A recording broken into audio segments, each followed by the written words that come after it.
everybody, and welcome to Red Wings Daily, presented to you by FanArch. I'm your host, Kirk MckNight, author of The Voices of Hockey, Broadcasters Reflect on the Fastest Game on Earth, which is available in audio format on Audible and Apple Books. I'm just going to give a little bit more of a plug than I usually do because if you're looking for a little bit of Red Wings action, I recommend jumping on that book because it's, probably the biggest chapter, the longest chapter in the book, and pretty extensive. Firsthand experiences talking about players like Gordie Howe and the production line with Ted Lindsay, moving all the way forward, to the most recent dynasty, and even up into Al Sabaka basically getting fired by the team a couple years back for urinating in the storm drain. Al Sabaka, the octopus flinger himself. And so you want a little bit of Red Wings history, a little bit more in depth, and a lot of coverage. The Red Wings are in a lot of other chapters as well because the other teams, it's kind of like their glory moments, having beaten them in the playoffs, especially the San Jose Sharks, and then the Colorado Avalanche. You're going to obviously have that. Enough Detroit talk in that with the blood feud. So check it out, folks. For the Red Wings, representing is Ken Daniels, and Paul Woods. Aside from that, though, there's 65 play-by-play broadcasters featured in the book. So I would just say go grab it. It's on Audible. It's on Apple Books. If you don't have an Audible membership, you can actually get the book for free with your membership. So give it a shot. It's 12 hours, spoken to you by Chuck Bowler. Great voice for this, great inflection, carries you through NHL action. He knows a lot about what he's talking about in the NHL, so it's not some newbie trying to, convince you that he knows about hockey. He actually does know, and he does a great job in narrating the book. So that's my plug. I'm coming to you from the southwest corner of Washington State. I'm 2,454 miles from Little Caesars Arena. Now, the lights are powered down at LCA, at least for the hockey side of it. I guess you could just say that the locker room is going to be powdered down for a couple of weeks as the Red Wings are on their 2.5-week hiatus, as well as the rest of the NHL. Everybody else kind of closed up shop last night. Red Wings were done Wednesday. Basically, got back on a plane, traveled back, got everybody home. Hopefully, this proves to be a little bit of a reprieve for us. We only have 3 players on Olympic rosters for the 2.5 weeks, and a lot of other teams have quite a lot more. So it might be advantageous for us. We might have some other players getting a little gas with that extra action.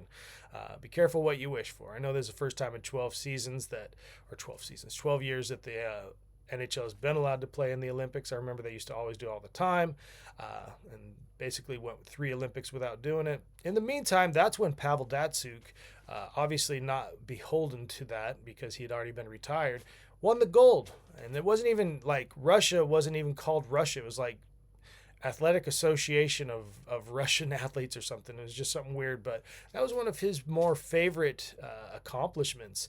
So that was something to watch because I've always been a fan of Datsyuk. For him to lead the team to gold, I think that was 2 Winter Olympics ago. Obviously, he just kind of retired only a couple seasons before that. So, and since then, he was basically lifted into the Hall of Fame, and I anticipate another year or 2 down the road, he's going to have number 13 risen to the rafters. So I definitely hope that that's in the cards, especially with Sergei having done it. Obviously, Datsyuk didn't have as many goals as Sergei, but he was basically quite an effective player, even on the 2001-2002 team when he was a rookie. But anyway, I'm kind of going off of a little bit of a tangent with the Olympics and everything like that. But speaking of Olympics, we have one U.S. player. Our sole U.S. Representative is Larkin. He's our captain, and he's on the back of this shirt that I'm wearing that I've had for about 8 or 9 years. Just a little bit on Larkin right now, going into it and updating what he's up to. And he's got 3 points over his last 2 games. He's basically at 26 goals, second only to DeBrincat. He's third in the team in points, only to Raymond and DeBrincat. But he is definitely the presence that we need in that face-off circle. I don't talk enough about the face-offs because I don't know why. Usually we're pretty evenly matched, and even in the games we lose. But when Larkin is in the face-off, taking that face-off, wow. He is, even in our loss the other night against Utah, he won 14 face-offs. That's pretty impressive. He's got double-digit face-off won in 35 of our 58 games. These things are important. These are some of those stats that are often overlooked as far as the whole score sheet, because we've been playing in a lot of close games. We've been playing in a lot of one-goal games. Obviously, overtime, we've had a lot more success. You don't see, it's not like the Golden Knights with their like 14 or 15 overtime shootout losses. We've got 6, but that doesn't mean we've been to barely any overtime games. We've just won a lot of overtime games. We've only lost 6 in the shootout or in overtime. So those close games have gone our way. And a lot of times when we have a close game, even if it's just closing out in regulation, getting those face-offs won is definitely something that you want to do. It's definitely something that keeps the control of the puck, get it back up the ice, especially when we're having those face-offs deep in our own zone. You saw a couple times when they've gotten a good positioning and got an empty net goal the other night. I believe that was when Corey Perry got it against the Kings last week. And so wasn't my favorite thing to watch, but you see how vital it is to win a face-off in that situation. So when it is a close game, on the losing side or on the winning side, that is always going to be important, and I think not enough stress is put on that. Larks is definitely a solid face-off winner. So that is something that we're going to need down the road here. These last 30% of the NHL, or 30% of our schedule moving forward. Looking at basically everything had wrapped up last night. Like I said, we had a few teams that played out of the Atlantic Division. I think 5 of the 8. I think the only one, let's see, I know that the Leafs didn't play and the Wings didn't play, but maybe actually 6 of our 8 played yesterday. No, Boston didn't play either. So we got basically 5 out of the 8 in action. Lightning beating up number 1, beating up number 8 yesterday, 6-1. We'll talk a little bit about that game in the next segment as well. But their win over Florida, they're in first by 6 points. They have a game, maybe even 2 games in hand over the Habs, and they got 3 games in hand over Detroit. So at basically in second, because they have a game in hand, is Montreal. Like I said, with them winning and Detroit losing on Wednesday, that basically Montreal gained the 2 points on them. They were 2 points back, but they gained it on them with that game in hand there at second, with the Red Wings sitting at third. Now, the Buffalo Sabres were, they had the opportunity to get into third over the Red Wings and drop us back down to fourth. But they lost their game yesterday to the Penguins. So they're sitting at fourth, and they're only like a couple points back. So they're definitely in the thick of it. Boston is a point back of Buffalo. That makes them 3 points back of us and Montreal. They've lost 2 in a row. So they're a little, I don't want to say they're struggling. 2 in a row is not a struggle, but they haven't been able to gain ground. So that's important too. Ottawa, they are 6 points back of Boston, beating Philadelphia in overtime yesterday. And I think they must have the tiebreaker over the Leafs. I think it's because of more regulation wins, because they got them sitting at the 6th spot with Toronto in the 7th spot. But the Leafs have won 3 in a row, so look out for them. They were out of action yesterday. Florida, still in action yesterday, but not really if you look at the scoreboard, losing 6-1 to Tampa Bay. They're 17 points out of first place right now. They're 8 points out of the final wild card spot. And I will say, good. I've been saying on all the shows that I've been doing promotion of the Voices of Hockey, a lot of times people ask me, what are your predictions? Who do you think is going to make it? And I always said, and you've seen me say it on the show plenty of times, don't fall asleep on the Florida Panthers, because they're always going to be one of those late threats. It's starting to look less and less like that.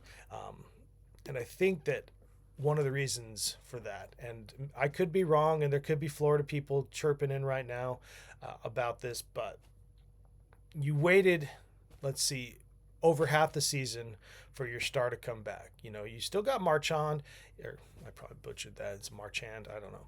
But you're waiting all this time for Matthew Tkachuk, looking for some kind of light to be lit and some kind of fire to be lit under your butts. I don't know.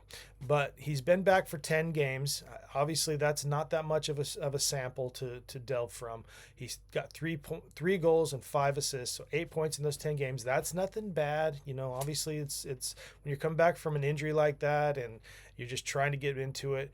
But the team's 4-6 since he's come back. Is that right? 4-6? Pretty sure. Yeah. So they've lost 5 out of the last 6 games. That's another thing going into this break. The frustration was clearly on everybody's faces on the Florida bench yesterday against Tampa Bay, and it showed. And they got beat 6-1. And it got to the point. Now this is where I'm going to start throwing a little hate, throwing a little shade Kachuk's way, because Chuck, he's basically going to be representing us over there in Milano, and for what? For a 10-game sample? Is it because he and his brother started fights last week in the Four Nations face-off? Is that really all it is? I mean, come on. Like, why is somebody like DeBrincat not representing us on the Olympic roster, but he is? I don't get it. DeBrincat is definitely more than proven himself offensively, and he's an American-born player. He's born in Michigan, man, and he's playing in Michigan. But yeah, like, he's 8th in the league in goals scored. I think it's kind of a shame that DeBrincat wasn't considered for this Olympic roster. I think he'd do great.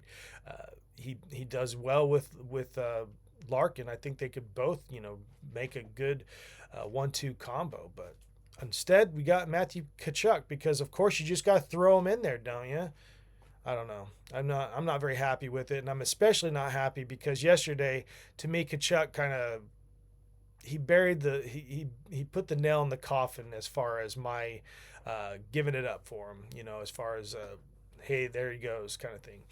I remember when the Golden Knights were beating Florida in the Stanley Cup final, and I thought, Tkachuk has been such a solid player, playing injured this whole time, and just a shining light for this team that's being a giant killer, and finally just ran out of gas against a Golden Knights team that was way more stacked and way more healthy.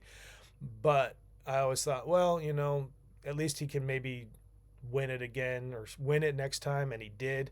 He won it 2 straight years. But like last night, when he basically went and just blindsided Kucherov, that's uncalled for, man. I mean, this is going to be one of those other soapboxes for me, but yeah, uncalled for. Basically, you're becoming a platoon player, a goon to just take out the other guy kind of thing. And that's what you did. Hagel basically took it out on you. Hagel's been kind of in the fights lately, and so serves you right, Tkachuk. I don't know what you're doing. And you're going to go over and basically, are you going to start gooning it up? Is that going to be your role against these other countries, is basically take out their guy, try to knock him out at the knees or something like that, skate up and blindside him? I sure hope not, because even if we don't make it to the medal rounds, I seriously doubt that that's going to be the case. I think we're going to definitely make it to the medal rounds, and we might even be in the championship game. But if that's the case, please don't sit there and make us look like a bunch of thugs. And just do your business. You're better than that. You're definitely a better player than that. Obviously, they traded for you because they saw something in you, and it turned that team around. 3 straight Stanley Cup final appearances, 2 straight cups. But don't pull that crap over there in Milano. I really wish that DeBrincat was over there representing us, having a little bit more representation on the Red Wings team. But it is what it is, and luckily that may just mean he gets a little more rest and a little more time to spend with his newborn. DeBrincat, welcome to new baby in, I believe, in late December. So I'm sure he's excited to not be on the. Well, I'm sure it's bittersweet. Like, I'm not ever going to say that a player's excited not to be part of something and to get the rest. I'm sure anybody would want the competition, especially someone like DeBrincat, but kind of like making lemonade out of lemons and, being able to take a little bit more time with his newborn and be with his family. So if that means that Tkachuk goes and sits there and does all that, and DeBrincat gets to watch it all on TV and laugh and whatever, that's fine. But still, I really do feel like DeBrincat could have been on this roster and not Tkachuk. And I think a lot of people feel the same way. Like, oh, we'll get the Tkachuk brothers out there, blah, blah, blah. Okay, well, aren't we here to win medals? Well, before we head off into the weekend and I bid adieu to you, just wanted to give a little bit of update on the Red Wings as far as their stats go. Team leaders. Okay, we're going to go stats by stats. We may be jumping back and forth between offense and defense, but obviously Gibby's going to be the leader in wins with his 22. He's got 4 shutouts, so he's obviously the winner in that as well. The team lead points-wise, Raymond with 60, an assist with 41. Goals, we've already said before, the Cat with his 30, he's in first. He's second in points. He's only 3 points back of Raymond for most points on the team. He's at 57. Power play goals also goes to the Cat. The other thing, the Cat leads the team in shots with 205. Larks is in second with 170. Going to the more physical non-scoring hits. Goes to Marco Casper. He's got 131. So he's got the team in lead in hits. And Benny is at second with 118. And blocks, Sider has it with 130. And Benny second with 119. So Benny's like honorable mention here. He's honorable mention a couple times in coming in second in the good things, but he's honorable mention in coming in second in one of the negative things. Despite being out the last several games, Eds has got the most penalty minutes on the team with 104. No, that's not right. With 54. That's definitely not 104. That's a few misconducts in their notes with 54. And then Benny's closing in on him with 52. So Benny's been playing a little catch-up.